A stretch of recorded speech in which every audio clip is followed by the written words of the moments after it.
Folks, have you ever stopped to think about the idea of coincidences? That maybe, just maybe, they don't actually exist? I mean, think about it. The more you try to find meaning in life's little moments, the more you start to wonder if the universe is actually just a random number generator messing with us for its own amusement. Take, for example, you randomly think of a friend you haven't spoken with in ages, and all of a sudden, out of nowhere, they call you. Now, it's easy to chalk that up to coincidence, but what if I told you they were actually listening to your thoughts through your feelings? Feelings. Tough word. Or that you both have psychic abilities and have unknowingly formed a telepathic bond. Oh, yeah. What if I told you those times when you find yourself at the right place at the right time, you bump into someone you've been dying to meet, or you land your dream job out of the blue? It's easy to believe this was all part of a grand plan. What if it's just dumb luck? What if the universe is just throwing spaghetti at the wall to see what sticks? Now, I'm not saying everything in life is purely coincidental. Sometimes things do line up in a way that's just too perfect to be random.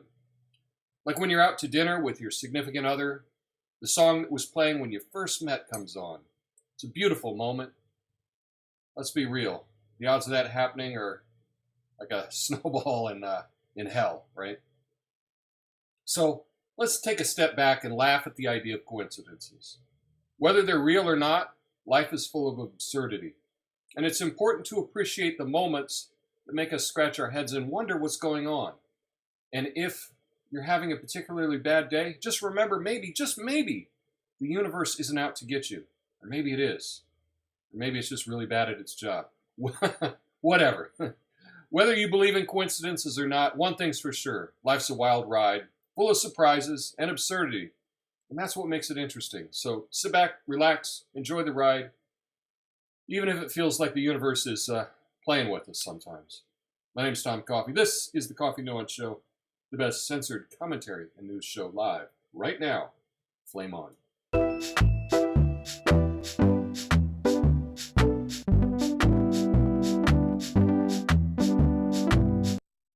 Yeah, thanks for joining me today on this May 15th, 2023. My name's Tom Coffey. This is the Coffee Nuance Show. And as always, we're streaming live on YouTube and Rumble, rumble.com/coffeenuance/live. Just bookmark it. It's easy to find the show that way.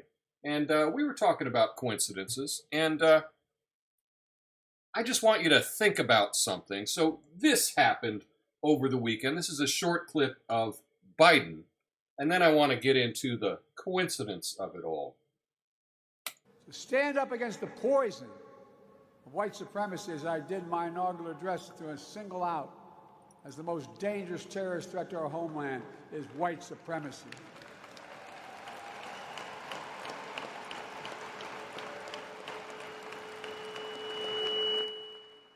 And I'm not saying this because I'm at a black HBCU. I say it wherever I go. Yeah, I don't know what happened with my microphone again. I just want to take it and start breaking things. So I know that this sound probably doesn't sound right today. That is what it is. Try to get through it. Perhaps that's just a coincidence. I wanted to have a good show. I don't know. Anyway. This kind of thing really throws me off. So, yeah, that was Biden. He was speaking at Howard University, and he made some claim that the greatest threat to our country is white supremacy. And I don't know if anybody believes that. I don't know if Biden believes that. I don't know that anybody in the audience believes that, but that's what he's selling. So then something very interesting just took place the next day.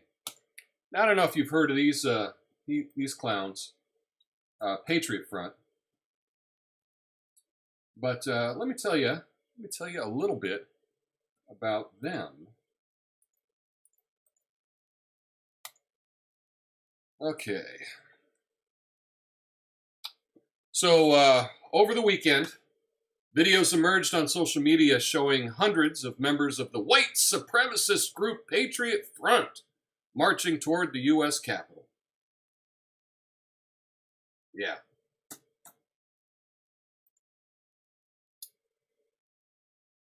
Carrying shields and battle drums, at least 150 members of the far-right group were seen marching along the National Mall in a downtown Washington, D.C., carrying American flags holding a sign that read, "Reclaim America." The march continues as experts warn about the rise of white supremacy groups. Ooh!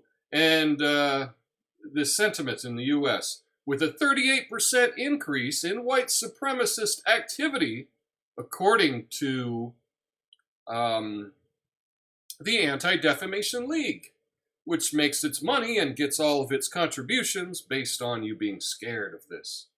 The Patriot Front members were escorted by police officers to separate them from counter-protesters, and there were no known arrests or major issues during the march. Well, I don't know about you folks, but I'm getting tired of these white supremacists and their constant desire to reclaim things. First America, the Capitol, what's next, the moon? Yeah. Anyway, these are the jokers. They had a little thing the day following Biden. Biden says white supremacy is the biggest thing in America, the biggest threat. And then the next day we get all these jokers. Now, the interesting thing is I don't think they applied for a permit, but somehow they had a police escort, right? That's pretty convenient. That's a nice coincidence, don't you think? Here's what happened at the end.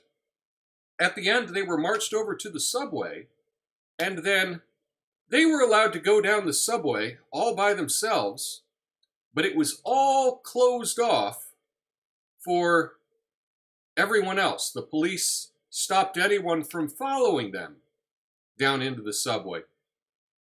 That's pretty incredible that they're getting that kind of service from the DC police. Isn't that crazy? That they're getting that kind of service? The tough thing is when you're talking about this stuff, I don't have concrete evidence that these guys are feds, right?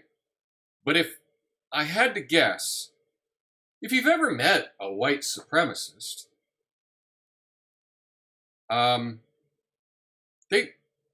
they'll tell you their feelings. They don't need to hide. They don't need to wrap their entire face. And what's interesting, a lot of people point out, boy, those are the same khakis that the FBI wears. I mean, wow. What are the odds? And that everyone had long sleeve shirts to cover their tattoos. So some people had long sleeve shirts, some people didn't. Because you can't have any identifying marks when you're doing this kind of stuff, apparently. But I just want to speculate a little bit. Now, see, most of the media will not cover this story. You would think this should be the biggest story in the world. These white supremacists showed up in D.C. and had a march. And they were escorted from U-Hauls, surrounded by cops. They did their little march, and then they went into the subway where the cops shut it down and didn't let anyone follow them down there so they could make their escape. And we're supposed to believe this is organic and that these are actual white supremacists. Seems like a pretty big coincidence to me. But I don't know if I even believe in these coincidences. So, yeah, I don't have evidence that every single one of these guys is feds. I suspect that not every one of them are. A lot of these guys could be, working in conjunction with. But again, I'm just speculating. I don't have any evidence.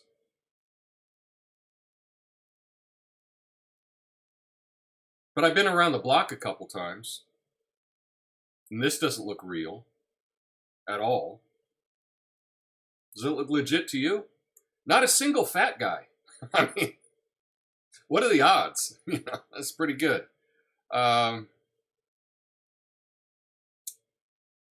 But this does help a narrative, and the narrative that it helps is they put this out. They'll post it on YouTube or on Yahoo, and maybe the English sites. The Guardian will do a story on this, but you're not going to see this on CNN. You're not going to see this on a lot of the major networks. They're not going to talk about this because you really don't want to raise attention to it, because anybody that looks at it, most people that see this would say, oh, this is fake, right? So that's why it's not going to be covered in the mainstream media, but now Biden can reference it. He can reference the group of white supremacists that marched through D.C. And that's going to be a good campaign talking point for him. And most of the NPCs out there will hear him say it and will hear, oh, I guess that happened. But they're not going to look into it, and they're not going to see this. Anyway. But perhaps it's just a big coincidence. What do you think? What do you think? Do you think this is a coincidence? Is the universe just messing with us? Or, I don't know. Let me know your thoughts in the comments, and let's get to some happier news.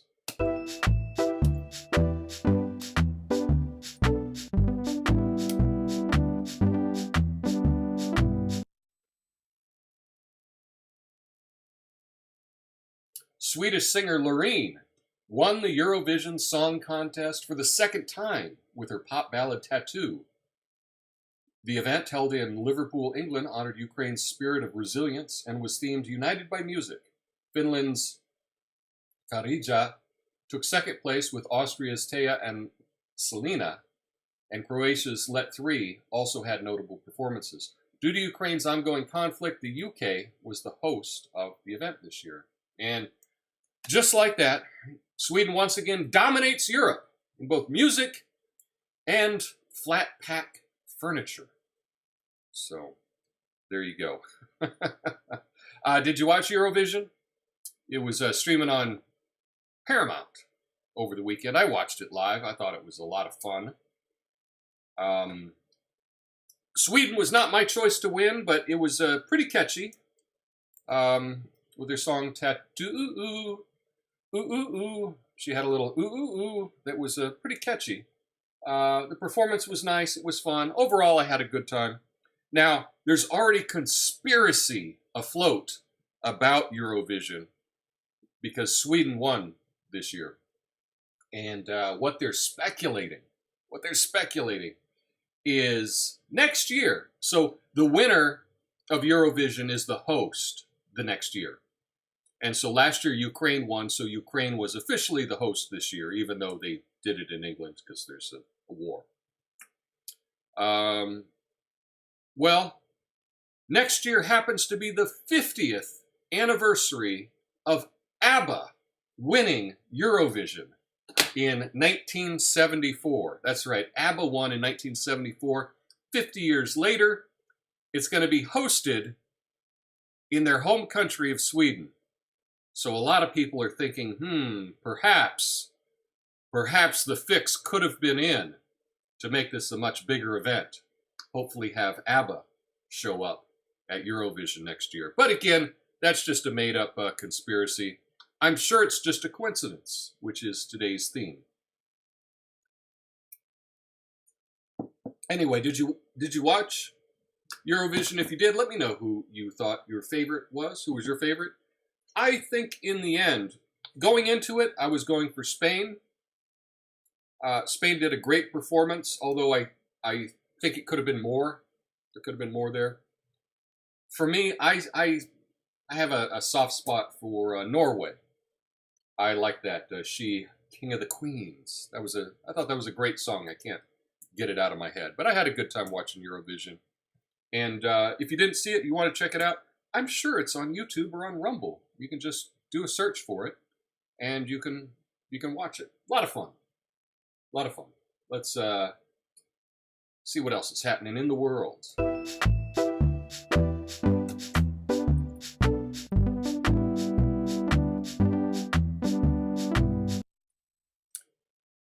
Oh, AAA. The travel forecast predicts that Memorial Day weekend will be busy, with 42.3 million Americans traveling 50 miles or more from home, a 7% increase over the last year. Air travel is expected to be up 11% over last year, with 3.4 million people expected to fly over the holiday weekend. Road trips are expected to be up 6% over last year, with more than 37 million Americans driving to their destinations. This is a sign of what travelers can expect for the summer travel season. However, travelers are advised to plan ahead and have contingency plans in case of delays or cancellations at airports. So they're saying this is going to be the busiest summer yet for travel in the U.S. I think that's pretty exciting. The last couple of years, people were shut down, locked down, weren't doing a whole lot of travel. And so now that you don't need a mask to fly in an airplane, there's going to be a lot more travel this summer. Busiest one yet. Are you going anywhere? Let me know. I'm taking suggestions. I don't think I'm going anywhere this summer. I think I'm going to go somewhere maybe in the fall.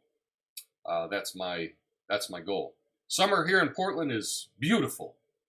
So why would I sacrifice the 3 good months and not leave during one of the bad months, which is the rest of the year, right? So, anyway, looks like, yeah.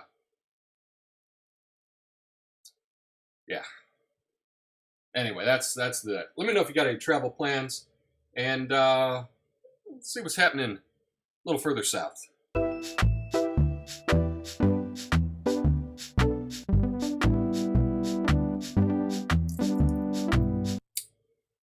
Argentina's government is set to announce emergency measures, including raising interest rates by 600 basis points to 97%, in a bid to prevent the country's worst economic crisis in 20 years. Government is aiming to avoid a devaluation before the October elections. However, foreign exchange reserves are dwindling as citizens increasingly use the U.S. dollar. Fueled by money printing to finance a large government deficit, that sounds familiar, Argentine inflation hit 109% in April, the highest level since 1991. The measures are seen as temporary interventions ahead of the election and have been criticized for failing to bring down inflation and boost the economy. Well, looks like Argentina is trying to avoid the big devaluation before the October election. It's a good idea. But they might need more than a higher interest rate just to keep the peso from hitting rock bottom. Maybe they should try the classic American solution. Just keep printing money, more and more money, until the problem goes away. Because that's worked so well for us here in the U.S. Do you think the Fed's going to artificially boost things before the election? I think they probably will. I think they're going to hold off on a total collapse until after Election Day. That's what I would do if I were running for president. If I were the current president, I were running for president, I would make sure that the Fed did that for me. So I'm sure that's what's going to happen here. But not a good sign in Argentina. And it is a sign of what's happening here in the U.S. as well. It's interesting. You can even look at the valuation of currencies. The U.S. dollar is down compared to the Mexican peso, the Mexican dollar, over the last 6 months. But everybody on TV is going to tell you that we're doing great. this is we're through all the economic BS and we're on the road to recovery. That's what Joe Biden wants to tell you. That's what all the corporate media seems to be saying. But I think we're heading more toward what's happening in Argentina. I think we're going to see more and more inflation, and I think it's going to be pushed back until at least the election. But they can't push it back forever. That's my thought on that. If you have, and lastly, let's get to some good news.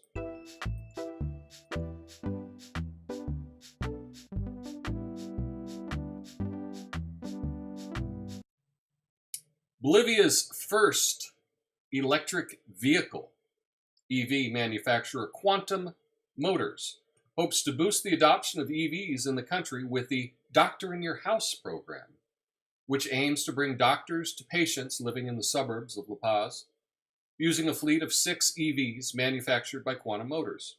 Despite having the world's largest reserve of lithium, a key component in EV batteries, Bolivia has yet to extract or industrialize its vast resources of the metal. Quantum Motors hopes the program will help boost production and churn out more EVs across the region. Well, it looks like Bolivia is taking a shot at being the next EV superpower. They've got the world's largest reserve of lithium, and now their own electric car company, Quantum Motors. Who knows? Maybe they'll give Elon a run for his money, but let's not get ahead of ourselves. I mean, they're using a golf cart size EV for this. But baby steps, Bolivia, baby steps. I think this is cool. I watched a video about the product and about their manufacturing. This thing is tiny. It's a little tiny golf cart type EV. But I've never known Bolivia to make a car before. So if this could be a car, I'm all for it. I think that's good news. And not everywhere needs a big car. I would love to have some little tiny golf cart type EV. That would be fun. Unfortunately, people drive insane here in this city. And I've been hit twice at an intersection, minding my own business. And the car that I was in was totaled. And if I was in one of these little tiny cars, I'd be dead. So for me right now, where I live in Portland, I don't think I could get one of these little tiny cars. But I would love to live in a place where it would be possible to ride around in a tiny car without fear of, dying. For me, it was just like, well, my car got totaled and I was okay. A couple years later, car got totaled and I was okay. But again, if I was in one of these little guys here, I'd be dead. Like, you wouldn't be watching this show, So, but I think if we can redesign some things, I think it'd be great to live in an area that you could be able to drive one of these little tiny golf cart type cars to the store. That would be cool. We don't need always to have a nice big American car to go everywhere. It's nice, but we don't need that all the time. It'd be nice if we had an option that we could take out the little thing to cruise to the store. But that's the good news that I have for you today. Stick around in the after show. I'll be going through all your comments. If you made it this far, I appreciate you hitting that like button. It means a lot to me, and I think it makes a difference. But that's all I have for you today. I'll be back tomorrow with hopefully a working microphone. We'll see. But until then, peace.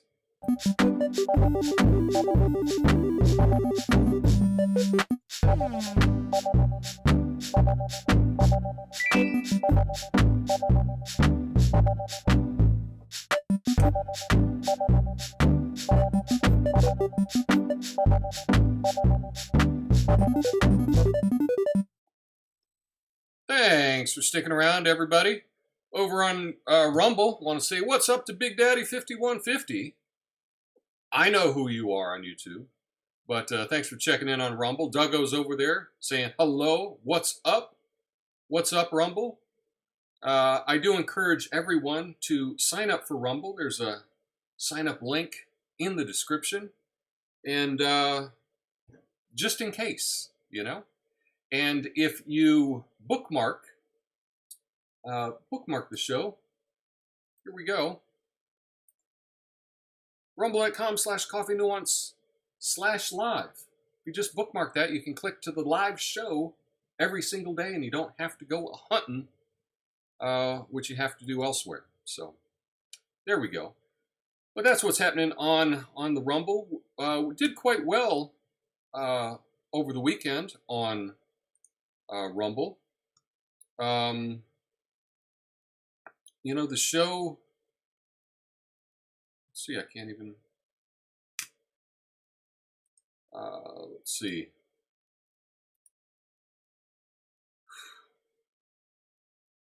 How do we do? We seem to get about 10 times as many views on Rumble as we do on YouTube, so that's cool. Had 445 views on Friday's show, so that was about standard. I think we averaged about 500 views on Rumble last week, so that's awesome. I appreciate it. If you're watching on Rumble, do me a favor, leave me a comment. Let me know you're real. That would be nice. Let's see what's going on YouTube. Lots of comments today. The greatest thing you'll ever learn is just to love and to be loved in return. That is Eden Abez. That's a nice quote. I like that. Natasha's listening while she's playing in the garden. Well, I hope you can hear me with this, with a different mic, is what it is, I guess. Yes, the mic is no coincidence. Exactly. Looks like a Best Buy convention. They definitely do have the look of Best Buy employees. White glove treatment for the parade. Yeah, I mean, it's interesting that, and that's, do you think the Proud Boys ever could have got that where they could be separated from everybody and they could have their little event and the cops would keep everyone away? Oh, of course not. But this group, wow. Amazing. All new music sucks, in my opinion, says Lucid Moments. Something can suck, and it can still be fun. Boom, checkmate. I think Eurovision had a lot of fun songs, and I'm not going to say they were great songs, but I had fun watching them. ABBA was big when I was a kid in the 70s. ABBA's kind of been big my whole life. Like, they've never really went away. Dancing Queen has helped me get through difficult times. Well, I'm glad a lot of people have a song that gets them through. Argentina taking a page from the USA playbook for election results. Could be a coincidence. We're doing great, Tom. What on earth can you mean? That's right. We in the US, our economy is fantastic. There's no issue at all. It's not all going to fall apart.